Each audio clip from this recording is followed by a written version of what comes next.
Greetings and welcome aboard the Heavy Metal Truckers. We are your hosts. I am Pincushion, that is Doppler, and that is Frosty. And in this video, we are doing it because I totally didn't fuck up the first time and forget to record or unmute myself. Record himself. Yeah, so we are redoing. Like a needle enemy's done. We're redoing our album review of Shadow of Intent, Imperium, Delirium, and I just remembered the album name. Delirium? Imperium, Delirium. There you go. Yeah, that's what I said. I like Delirium to me the first time. Oh, no. But that's alright. Anyways, anytime I tried to remember the album to put it in to listen to it or even jot it down, I could not remember it for the life of me. But now I was able to just... Even though it rhymes. Yeah, even though it rhymes, I don't know. It didn't work. But anyways, one of you fuckers take it away. Oh, Lord. Alright, I guess I can go first this time. It's been like 3 weeks since we've listened to this album. Yeah, I know. It's been like... It's not longer. It's not longer, so I'm having to go to the memory bank here. This may not be as thorough as the one that got recorded that didn't get recorded. I'm going to use your help in order to remember. This is going to be a great album review, I promise. Yeah. Yes, sir. So one of the things that about Shadow of Intent is first we talked about how we got to know them. I first discovered them 2020, 2021, somewhere around there. Whenever that Grave Singer, whatever the poop that song was called, that song came out. And I remember listening to it and thinking, like, this isn't that bad. This is actually halfway decent, which is saying a lot coming from me because I don't care for any of the metalcores for the most part. Yeah. As anybody who's watched this channel knows, I'm not a fan of any of the metalcores. And, so for me to say that's not bad, is saying a lot. And I remember I showed the song to you. I might have showed it to, when I say you, I'm talking Pincushion. Maybe I think I even showed it to our other buddy that we used to work with. And I at the time I went back and listened to a couple of their other songs, like maybe 3 others, 4 at most. And I remember all of them, they weren't bad, for considering, that they're, a deathcore band. Yeah, considering they're a deathcore band, I'm like, they're not bad. Now, they're a band that I think I even said this recorded before that has kind of hung around the fringes of the popular metalcore bands or deathcore bands, Yeah. They're not on the levels like a Lorna Shore, for example. But they're like just a step below them, even though personally I think they're far superior to, say, a Lorna Shore.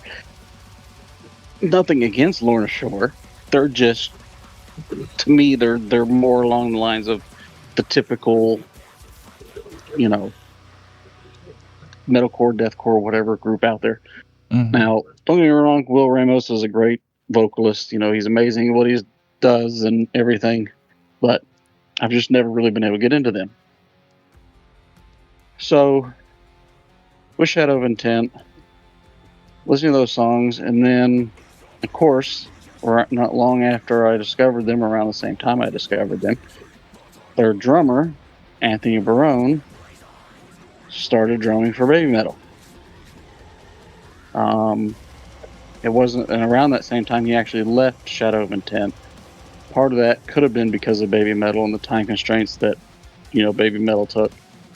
So that was a cool connection for me too. But anyway, because of all those things, when Pincushion brought up reviewing this album, I was like, yeah, let's do it. I was curious. Yeah. And so with that in mind, listen to the album 3 or 4 weeks ago now. Yeah. And I remember the first time we went through this, I went over certain individual songs. I'm not going to be able to do that this time. It's been too long. Mm-hmm. But as a whole, I remember being still fairly impressed with the music. Like I loved that they had a lot of an atmosphere to it. There was a lot of course, I guess they're considered a melodic deathcore band. So, but you had that melodic nature to it, all of which I enjoy. Mm-hmm. And I think I said before, and I still stand by this. They sounded kind of like if you took a Lorna Shore and mixed them with like a Dimmu and Cradle. Now, again, like we said the first time, I'm not saying Cradle or Dimmu or deathcore band. That's not what I'm saying. I'm saying that they Elements. like took elements of them and mixed it. Yeah. Elementas. Yes. Not just like I said, with the atmosphere of the music they use reminded me a lot of Cradle. Some of the vocals reminded me a little bit of Danny and a little bit of Sagrath from Dimmu, especially like the spoken word parts that he did. Like in I like both of those other bands. Like we even covered Cradle's album recently. Mm-hmm. You know,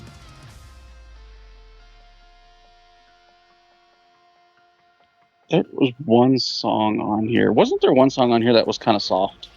I can't Yes. remember. I think so. Yes. Yeah. It was like I the don't know. second to the last or something. Yeah, it was towards the end, and I remember that kind of catch me off guard. But I actually remember really enjoying it because it helped create. It what's the word I'm looking for? Ambiance. Separation. I don't know. I'm being honest. Kind of, yeah. Like it Dynamic. I don't want to say broke up the album. Yeah, it created a different dynamic in the album. Mm-hmm. To where it wasn't. I don't want to say everything sounded the same because it didn't, but you know what I mean. Yeah. It's It hard for me broke to up describe, but the hopefully, somewhat monotony. Yeah. kind of, yeah, but not monotony in a bad way. Yeah, but just the train they were going on, it went another way Right. for a moment and then came back on. Yeah, add a variety. There we go. There we go. It brought in some variety. And It's so long to be able to say that. I know, Jesus.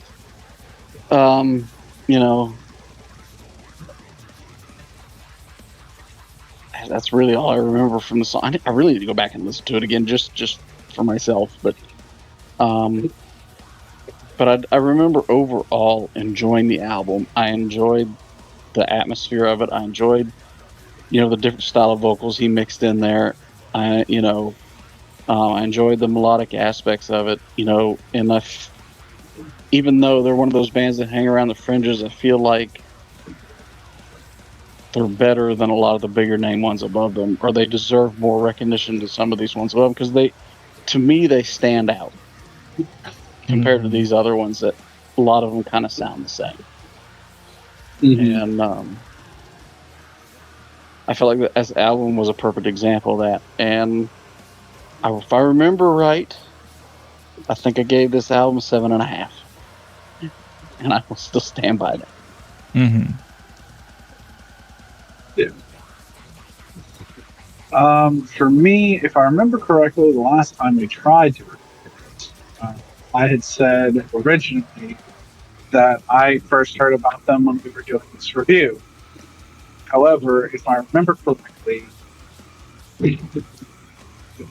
I believe they had done a cover or covers of something from Lamb of God. Lay to Rest. Yep.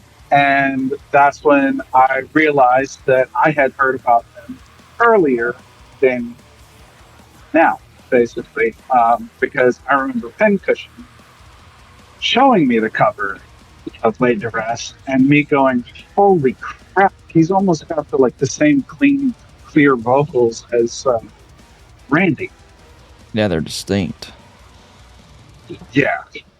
So I've actually heard of Shadow Intent roughly about the time that that cover came out, which I believe was what 21 or something. I don't So remember. that's how I got introduced to them. Whenever that cover came out, that's when I was introduced to them. As far as the album is concerned, if I remember correctly, it definitely had like vibes from Lorna Shore. And I don't listen to Lorna Shore nearly as much as like most metalcore people out there do. Uh, You're not alone. but I definitely listen to metalcore a lot more than you two do. You absolutely do. So I actually did enjoy this album. So if I remember correctly, we had another album to listen to, and it was like difficult for me to kind of get through the other albums a bit more than it was for me to get through this one. Mhm. This one, I mean, it definitely had monotony to it, and had that Lorna Shore vibe. You feel the gothic tones, everything.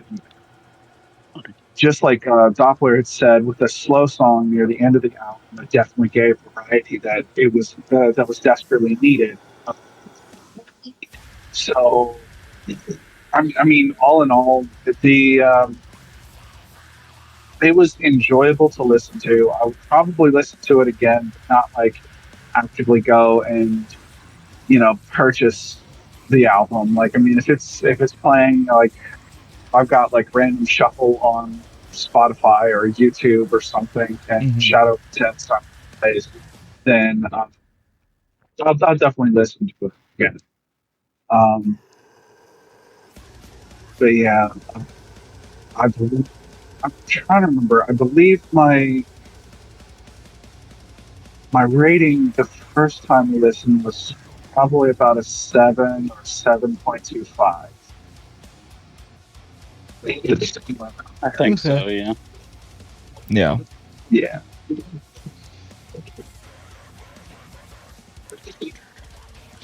So, my introduction to Shadow of Intent. I don't entirely remember when it was, but I think it was the same time as Doppler, if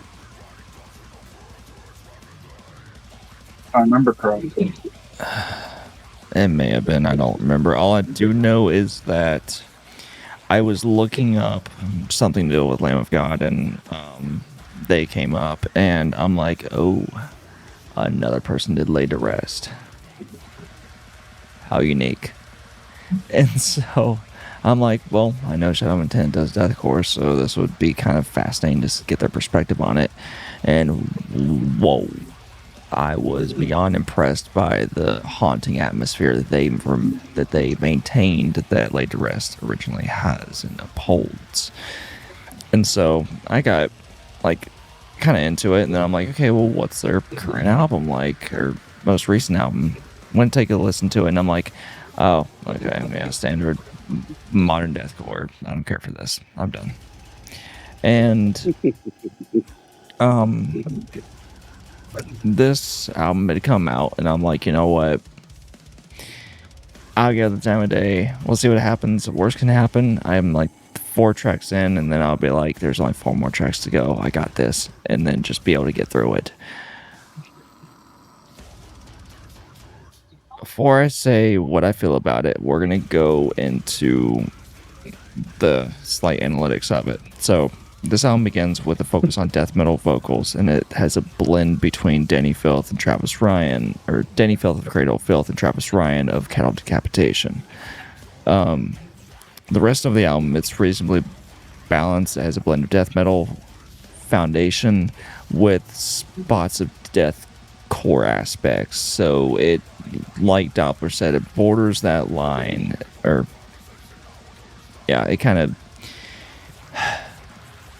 it really dips its toes into deathcore, but is definitely death metal influenced, focused. It, in comparison to other deathcore groups that are out there currently, this had one of the most brilliant collaborations within death metal I have ever heard, and that was his collaboration with Corpse Grinder. Feed That Made the Grinder was amazing to hear. Vocalist name that I can't remember.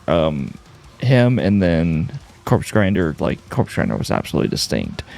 Just, if you've been in the death metal long enough, then you know his vocals. They're amazing. So the pro to this album is that it has fantastic instrumental work. Absolutely fantastic. Even if some of the drums were played by R2D2 or if he augmented them. It's produced well for the genre with appropriate focuses. I do enjoy how the dynamics of each instrument would poke through, and Dave Otero mixed this record, and he is one of the best mixing engineers for this genre, for extreme metal. This had a great use of varying vocal styles that worked well. Of course, like I mentioned, with some of the more low-end death growls and gutturals that Travis Ryan would use, or Phil Bozeman would use, and then also with the highs that it wouldn't be uncommon to hear Danny do. So it had some variation that is not commonly found in deathcore, or it had similarities that are typically found within other metal genres. It wasn't just, let's do this high banshee squill along with these gutturals and no one's gonna fucking know what the hell they're saying. And it had amazing collaboration with Corpse Grinder. As far as the cons go, there is nothing from a production standpoint. Everything was solid. The only con for me is the personal perspective of just some of the blast beats that they incorporated, just standard deathcore aspects that I'm not a fan of anymore, like I used to be like 15 years ago. I'm not particularly a fan of deathcore anymore, but for this album, they did extremely well for what it is. And so with that, I'm actually going to essentially copy what Doppler gave, and it's 7.5 for me. So we're all pretty much the same, roughly. Yeah. Like solid work. We don't care. We're not the biggest fans of the genre, but don't change a thing. Like, you're doing solid. Actually, yeah. There you go. Actually, let me build on that.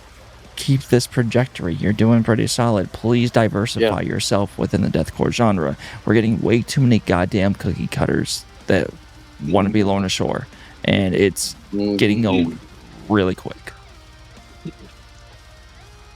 So keep separating yourself. Yeah.